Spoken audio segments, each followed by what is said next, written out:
Hello नमस्कार साथियों। आप सब कैसे हैं? आई होप आप सभी बहुत बेहतरीन होंगे, बहुत शानदार होंगे, जानदार होंगे, बहुत मज़े में होंगे। मेरे प्यारे दोस्तों, आप सभी का स्वागत है आपके अपने YouTube channel commerce foundation GK में। मेरे प्यारे दोस्तों, अभी हम लोग बात कर रहे हैं commerce class 12 A to Z concept को लेकर के। मेरे प्यारे दोस्तों, अभी जो हम लोग पढ़ाई कर रहे हैं कॉमर्स क्लास 12 कि आप लोग किसी भी बोर्ड के एग्ज़ाम दे रहे हैं, वो झारखंड बोर्ड हो सकता है, सीबीएसई बोर्ड हो सकता है, ये आईसीएसई बोर्ड हो सकता है, बिहार बंगाल कोई भी बोर्ड हो सकता है, यूपी बोर्ड, कहीं पे छत्तीसगढ़ बोर्ड, कोई भी बोर्ड हो। मेरे प्यारे दोस्तों, अगर आप लोग किसी भी बोर्ड से कॉमर्स क्लास 12 का एग्जाम दे रहे हैं तो मेरे प्यारे दोस्तों, आप लोगों को मैं पूरा का पूरा सिलेबस, कंप्लीट सिलेबस फ्री में यूट्यूब में पढ़ाने जा रहा हूँ। मेरे प्यारे दोस्तों, इससे पहले हम लोगों ने एक क्लास देखा था, और इससे पहले मैंने और एक क्लास बनाया था, एक वीडियो जिसमें हम लोगों ने सिलेबस पर डिस्कशन किया था। और उसके बाद सिलेबस को डिस्कशन करने के बाद मेरे प्यारे दोस्तों, हम लोग फर्स्ट चैप्टर को स्टार्ट कर दिए हैं, जिसका नाम एनपीओ है ना, एनपीओ। आज मेरे प्यारे दोस्तों, एनपीओ का आज सेकेंड लेक्चर है, जिसमें आज हम लोग उसमें कुछ थ्योरिकल चीज़ों को देखेंगे। मेरे प्यारे दोस्तों, आप लोग को मैं इस प्रकार से पढ़ा रहा हूँ, हर एक कॉन्सेप्ट को इस प्रकार से क्लियर करा रहा हूँ कि आप लोगों का बोर्ड एग्जाम में अकाउंटेंसी में कम से कम 95% आएगा ही आएगा, है ना। हम लोग कम से कम 95% ला करके ही रहेंगे, इसलिए हम लोग तैयारी कर रहे हैं। मेरे प्यारे दोस्तों, मैं आप लोगों को फिर से बता दूं कि मैं आप लोगों को पूरा का पूरा कंप्लीट सिलेबस, यानी कॉमर्स क्लास 12 का अकाउंटेंसी का A to Z मैं आप लोगों को फ्री में पढ़ाने जा रहा हूँ। अकाउंटेंसी का पूरा A to Z, हर एक चैप्टर को, हर एक क्वेश्चन को, हर एक एग्जाम्पल को डील करते हुए, है ना, बिल्कुल फ्री में पढ़ाने जा रहा हूँ। मेरे प्यारे दोस्तों, आप लोग शिद्दत से देखिएगा, हर एक वीडियो को देखिएगा, कोई भी वीडियो को स्किप मत कीजिएगा। आप लोगों को कहीं पर भी अलग से कहीं पर ट्यूशन करने की ज़रूरत नहीं पड़ेगी, कहीं पर भी अलग से ट्यूशन की ज़रूरत नहीं पड़ेगी, कहीं पर भी आप लोगों को अलग से कोई कोर्स खरीदने की ज़रूरत नहीं पड़ेगी, क्योंकि मैं आप लोगों को पूरा का पूरा बेस्ट कंटेंट पूरा का पूरा फ्री में पढ़ाने जा रहा हूँ। मेरे प्यारे दोस्तों, आप लोग मेरे यूट्यूब चैनल के में पूरा पूरी जुड़ जाइए और इस चैनल को पूरा पूरी शेयर कीजिए। मेरे प्यारे दोस्तों, मेरा यूट्यूब चैनल का नाम है, जिस चैनल में आप लोग देख रहे हैं इस वीडियो को, इसका नाम है commerce foundation GK. Commerce foundation GK. GK में मेरा नाम छिपा हुआ है। मेरे प्यारे दोस्तों, मैं आप लोगों को पहले ही क्लियर कर दूं, इस जीके में जनरल नॉलेज नहीं होगा, बल्कि क्या है, जीके में मेरा नाम छिपा हुआ है, ठीक है। मेरे प्यारे दोस्तों, इस चैनल में आप लोगों को पूरा का पूरा कंप्लीट सिलेबस में कराने जा रहा हूँ A to Z फ्री में। आप लोगों से मैं कोई भी चार्ज नहीं लूँगा, आप लोगों को मैं फ्री में पढ़ाने जा रहा हूँ। तो चलिए मेरे प्यारे दोस्तों, इधर उधर की बातें ना करके हम लोग काम की बातें शुरू करते हैं।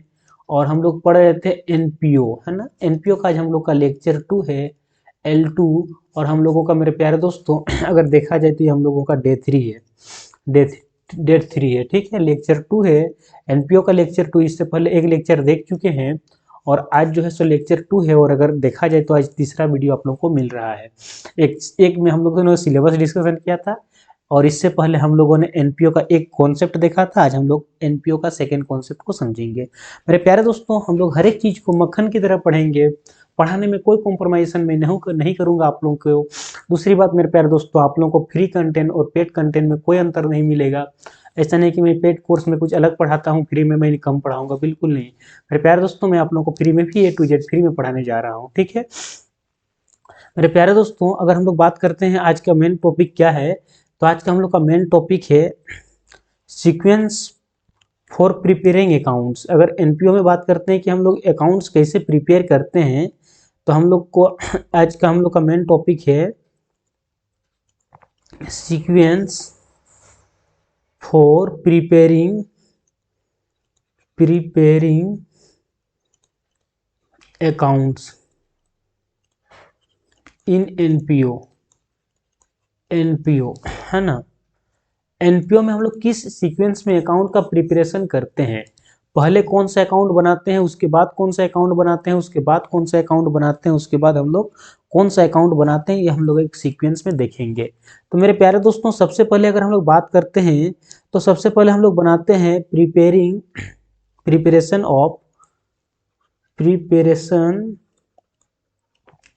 Of receipt and payment account.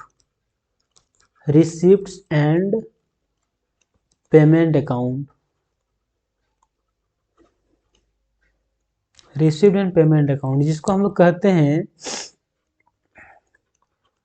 प्राप्ति एवं भुगतान खाता,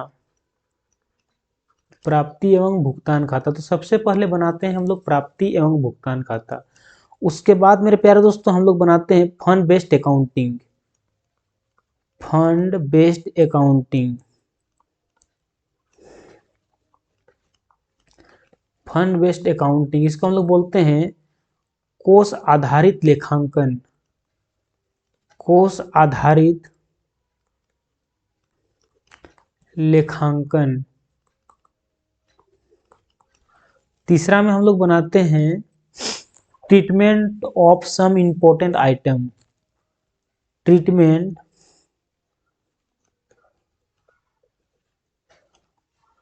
ऑफ सम इंपॉर्टेंट आइटम। हर एक चीज को मेरे प्यारे दोस्तों आगे चल के मैं चर्चा करूंगा, ऐसा कोई भी चीज नहीं हो जो आप लोगों को समझ में ना आए।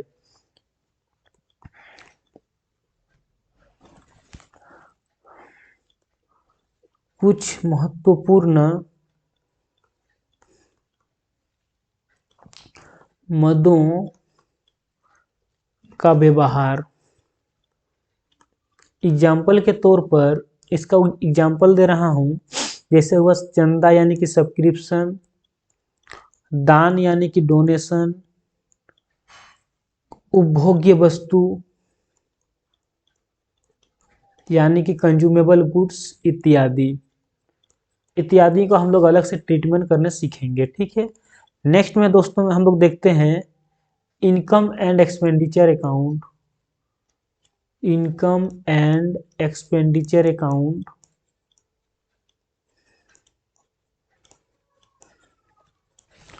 Income and expenditure account. उसके बाद मेरे प्यारे दोस्तों इनकम एंड एक्सपेंडिचर अकाउंट के बाद हम लोग देखेंगे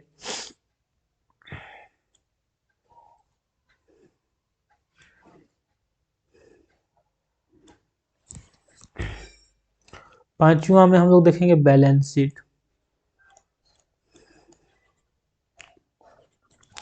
इनकम एंड एक्सपेंडिचर अकाउंट को हिंदी में आय एवं व्यय खाता कहा जाता है, आय एवं व्यय खाता। और उसके बाद हम लोग देखेंगे आर्थिक चिट्ठा, आर्थिक चिट्ठा। तो मेरे प्यारे दोस्तों इतना प्रकार का हम लोग को अकाउंटिंग इस चैप्टर में करना पड़ेगा, ठीक है। अगर देखा जाए तो 5 प्रकार का अकाउंटिंग हम लोग को एनपीओ के अंतर्गत करना पड़ेगा। हम लोग हर एक चीज को समझेंगे मेरे प्यारे दोस्तों, कोई भी ऐसा चीज नहीं होगा जो आप लोग को स्किप करूंगा।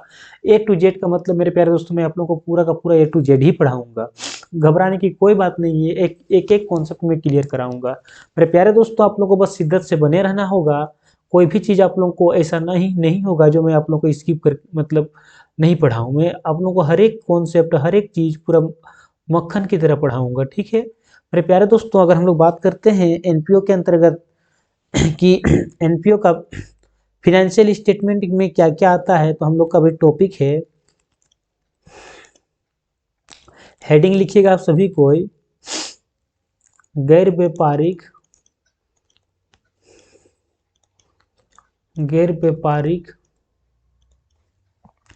संस्थाओं के वित्तीय विवरण,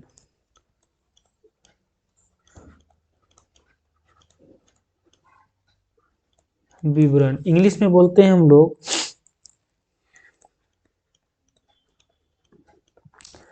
फिनेंशियल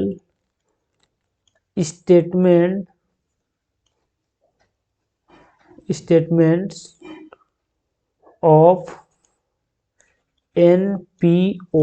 एनपीओ के कौन कौन से फिनेंशियल स्टेटमेंट हैं उस पर हम लोग अभी चर्चा करेंगे मेरे प्यारे दोस्तों।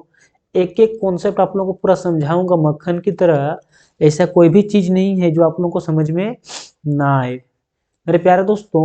अगर हम लोग बात करते हैं फिनेंशियल स्टेटमेंट ऑफ एनपीओ, तो इसके फिनेंशियल स्टेटमेंट के अंतर्गत 3 चीज आता है। देखते हैं वो 3 चीज कौन कौन सा है और क्या क्या है। लोग हर एक चीज को समझेंगे, एक एक कॉन्सेप्ट को पूरा क्लियर समझेंगे, है ना। चलिए तो देखिए इसमें 3 चीज क्या क्या आता है, जरा गौर फरमाइएगा। इन तीनों को मिला करके हम लोग कहते हैं financial statement of NPO, NPO का फाइनेंशियल स्टेटमेंट। मेरे प्यारे दोस्तों इसमें तीन चीज क्या क्या आता है तो सॉरी, पहला आता है हम लोगों का प्राप्ति एवं भुगतान खाता, प्राप्ति एवं भुगतान खाता, प्राप्ति एवं भुगतान खाता जिसको बोलते हैं receipts and payment account, receipts and payment account. दूसरा आता है आय एवं व्यय खाता, आय व्यय खाता यानी कि income and expenditure account, income and expenditure account. और तीसरा आता है मेरे प्यारे दोस्तों आर्थिक चिट्ठा, आर्थिक चिट्ठा जिसको हम लोग बोलते हैं बैलेंस शीट, बैलेंस शीट। तो मेरे प्यारे दोस्तों इन तीनों को मिला करके फाइनेंशियल स्टेटमेंट ऑफ एनपीओ यानी कि गैर व्यापारिक संस्थाओं के वित्तीय विवरण कहा जाता है। इस बात को याद रखिएगा मेरे प्यारे दोस्तों, हम लोग हर एक चीज को वन बाय वन पूरा डिटेल पढ़ेंगे, एक भी ऐसा नहीं होगा जो आप लोगों को स्किप किया जाएगा, है ना। हर एक चीज को हम लोग पढ़ेंगे मेरे प्यारे दोस्तों। चलिए हम लोग नेक्स्ट समझते हैं। देखिए हम लोग मेरे प्यारे दोस्तों स्टार्ट करेंगे रिसीव्ड एंड पेमेंट अकाउंट से, फिर हम लोग फंड बेस्ड क्वेश्चंस करेंगे, फिर हम लोग इंपॉर्टेंट आइटम्स को ट्रीटमेंट करेंगे, उसके बाद हम लोग इनकम एक्सपेंडिचर अकाउंट को सीखेंगे और उसके बाद हम लोग लास्ट में बैलेंस शीट को सीखेंगे। तो टोटल 5 स्टेप में हम लोग इसके न्यूमेरिकल को हर एक चीज को कॉन्सेप्ट क्लियर करेंगे। तो मेरे प्यारे दोस्तों आप लोग को बिल्कुल घबराना नहीं है, मैं आप लोगों को हर एक चीज समझाऊंगा, ठीक है। देखिए हम लोग का जो नेक्स्ट हेडिंग रहेगा ये हम लोगों का रहेगा रिसीव्ड एंड पेमेंट अकाउंट, क्योंकि पहला हेडिंग को हम लोग पहले पढ़ेंगे, ठीक है। Received and payment account. तो मेरे प्यारे दोस्तों हम लोग का जो स्टार्ट होने जा रहा है ये हम लोगों का receipts and payment account, receipts and payment account, payment account. इसको हम लोग बोलते हैं प्राप्ति एवं भुगतान खाता, प्राप्ति एवं भुगतान खाता, भुगतान खाता। मेरे प्यारे दोस्तों पहले समझते हैं कि प्राप्ति एवं भुगतान खाता होता क्या है, फिर समझते हैं कि इसको बनाते हैं कैसे हैं, और उसके बाद हम लोग इससे रिलेटेड बहुत सारे क्वेश्चन को भी बनाएंगे, है ना, ताकि हम लोगों का पूरा कॉन्सेप्ट समझ में आ जाए। मेरे प्यारे दोस्तों सिंपल भाषा में अगर कहा जाए तो प्राप्ति का मतलब होता है प्राप्त करना, यानी कि प्राप्ति मतलब रिसीव मतलब होता है प्राप्त करना, यानी पैसा को प्राप्त न करना, है ना। रिसिप्ट मतलब होता है प्राप्त करना, यानी पैसा को प्राप्त करना, प्राप्त करना। और है ना, यानी कि प्राप्त करना मतलब मिलना, सीधा सीधी बात है मिलना। अगर आप लोगों को पैसा मिला तो उसको रिसीव बोलेंगे। और पेमेंट का मतलब होता है पेमेंट करना, यानी कि देना, है ना, भुगतान करना। इसको हम क्या बोलते हैं, भुगतान करना, भुगतान करना, या फिर बोल सकते हैं पेमेंट करना, या फिर बोल सकते हैं कि पैसा देना, पैसा देना। तो मेरे प्यारे दोस्तों अगर हम लोग सिंपल भाषा में कहा जाए तो हम लोग कुछ इस प्रकार से इसको समझ सकते हैं। आप लोग समझने का प्रयास कीजिएगा, मैं चीज़ों को एकदम सरल भाषा में मक्खन की तरह समझाने का प्रयास करता हूँ, है ना। हम लोग सिंपल भाषा में क्या बोल सकते हैं, ध्यान दीजिएगा। हम लोग बोल सकते हैं कि एक सेकेंड, हम लोग इसको सिंपल भाषा में बोल सकते हैं कि प्राप्ति एवं भुगतान खाता, प्राप्ति एवं भुगतान खाता, प्राप्ति एवं भुगतान खाता नगद तथा बैंक लेन देनों का, लेन देन के विभिन्न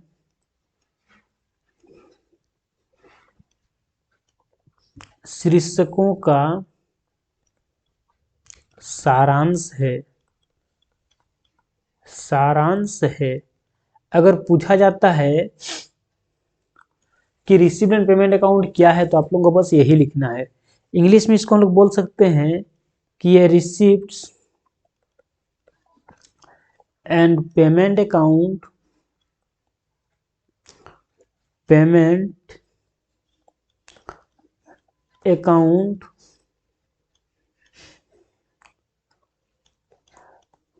is a summary of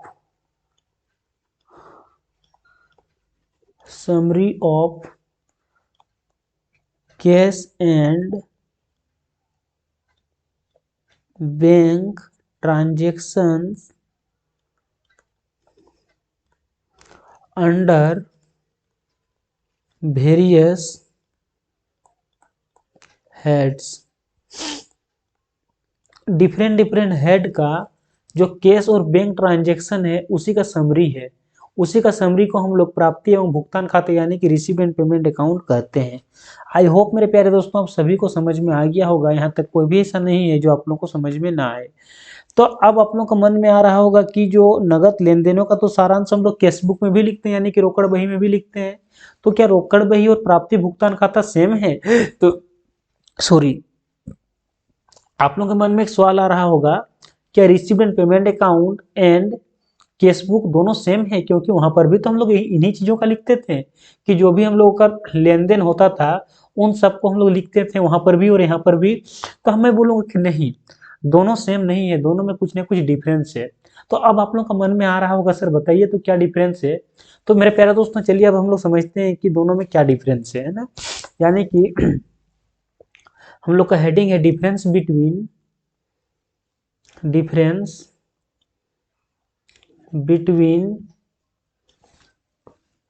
received and payment account and receipts and payment account and cash book. Hindi में बोलेंगे मेरे प्यारे दोस्तों, प्राप्ति एवं भुगतान खाता एवं रोकड़ बही में अंतर।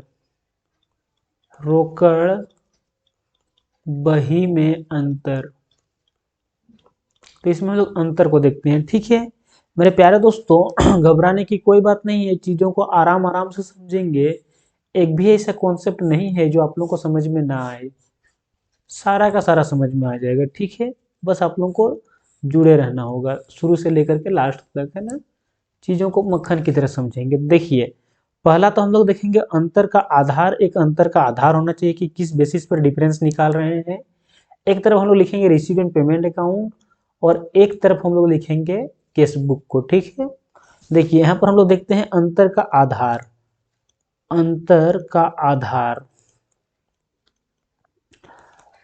आधार।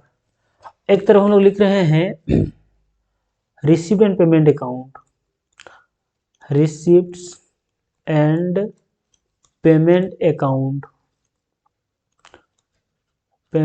अकाउंट, और एक तरफ हम लोग लिख रहे हैं कैश बुक। और देखते हैं कि इन दोनों में क्या अंतर है ना। एक एक चीज को समझेंगे, आराम आराम से समझेंगे, घबराने की कोई बात नहीं है, शर्माने की कोई बात नहीं है, चीजों को बिल्कुल मक्खन की तरह समझेंगे। ठीक है, तो अगर पहला बात करते हैं हम लोग अंतर का आधार में तिथि यानी कि अकॉर्डिंग टू डेट के अकॉर्डिंग। तो मेरे प्यारे दोस्तों रिसीव्ड एंड पेमेंट अकाउंट में हम लोग डेट नहीं लिखते हैं, है ना। रिसीव्ड एंड पेमेंट अकाउंट में कौन सा डेट को कौन सा ट्रांजैक्शन हुआ है इसको हम लोग नहीं लिखते हैं। यानी हम लोग सिंपल भाषा में बोल सकते हैं कि अगर तिथि की बात करते हैं तो इसमें तिथि का लेखा नहीं होता है, तिथि का लेखा नहीं होता है। यानी कौन सा ट्रांजैक्शन किस दिन को हुआ है उसको नहीं लिखते हैं। ये किस दिन को बना रहे हैं इसको तो जरूर लिखते हैं, लेकिन कौन सा ट्रांजैक्शन किस दिन को हुआ उसको नहीं लिखते हैं। और इसमें क्या होता है, इसमें हर एक सौदे को हर एक प्रविष्टियों को तिथिवार लिखते हैं, तिथिवार लिखा जाता है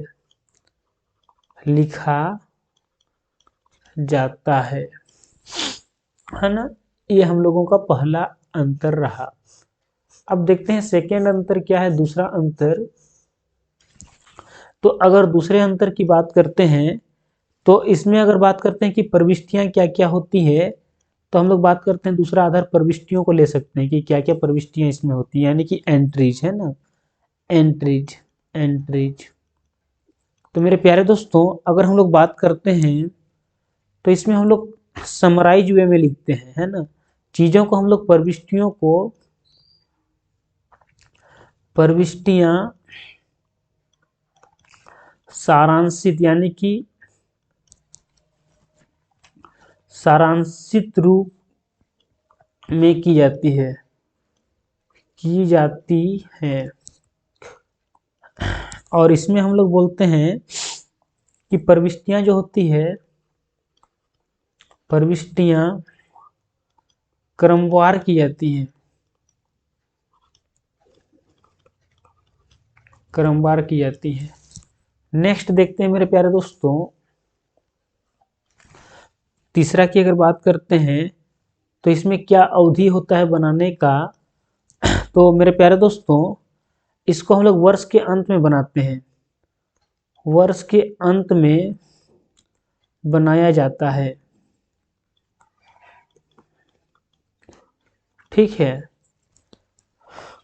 और इसमें अगर देखा जाए तो यह दैनिक आधार पर बनता है, दैनिक आधार पर बनता है, दैनिक आधार पर बनता है, यानी कि डेली के हिसाब से बनता है।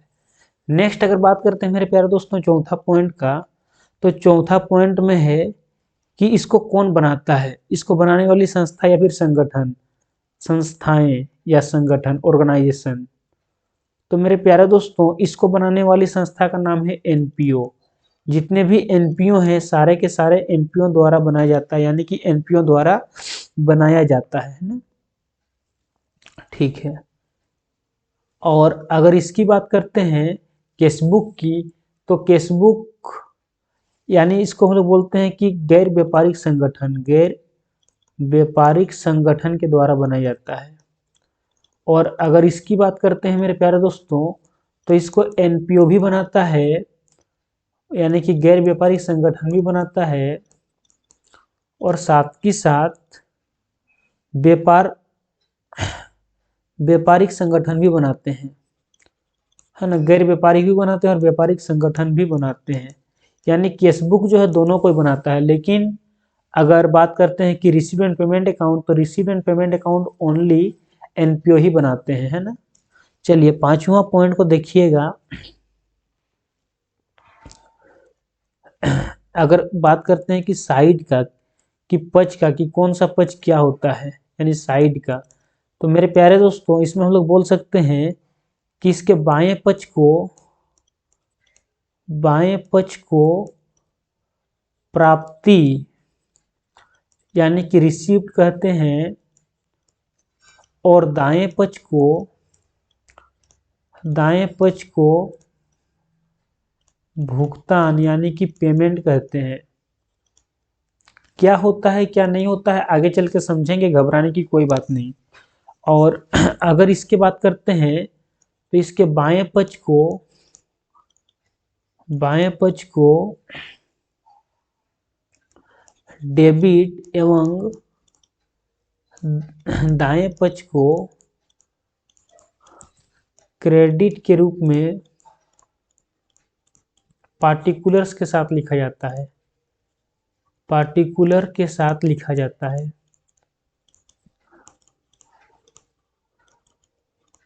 अब आप लोगों का मन में आ रहा है कि इसमें डेबिट क्रेडिट नहीं होता है, तो इसमें भी होता है।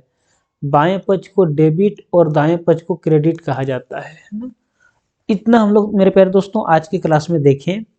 अगर यहाँ तक किन्हीं को भी कोई भी डाउट अगर हो रहा होगा, हुआ होगा, तो कमेंट बॉक्स में जरूर कमेंट कीजिएगा, मैं हर एक का कमेंट रिप्लाई करूंगा।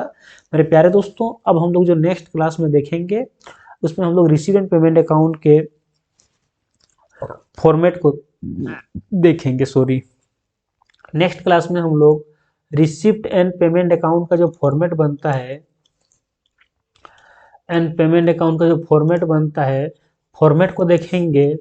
और मेरे प्यारे दोस्तों इसके जो भी महत्वपूर्ण बातें हो सकती है उन बातों पर चर्चा करेंगे। और कल ही मेरे प्यारे दोस्तों हम लोग इलेस्ट्रेशन भी डिस्कशन करेंगे, यानी कि हम लोग एग्जाम्पल क्वेश्चन के द्वारा एग्जाम्पल भी डिस्कशन करेंगे। तो मेरे प्यारे दोस्तों, आप लोग को रेगुलर बने रहना है, जुड़े रहना है, हर एक चीज़ को मक्खन की तरह पढ़ाऊंगा मैं, ओपन प्लेटफॉर्म पर वादा करता हूँ। मेरे प्यारे दोस्तों, आप लोग सपोर्ट कीजिए, मैं आप लोगों को कभी भी निराश नहीं करूंगा, पूरा कंटेंट फ्री में पढ़ा दूंगा, सौगंध भगवान की। चलिए मिलते हैं नेक्स्ट क्लास में। आज के लिए बस इतना ही। हंसते रहिए, मुस्कुराते रहिए, पढ़ते रहिए, आगे बढ़ते रहिए। मिलते हैं नेक्स्ट क्लास, नेक्स्ट में कुछ नया के साथ।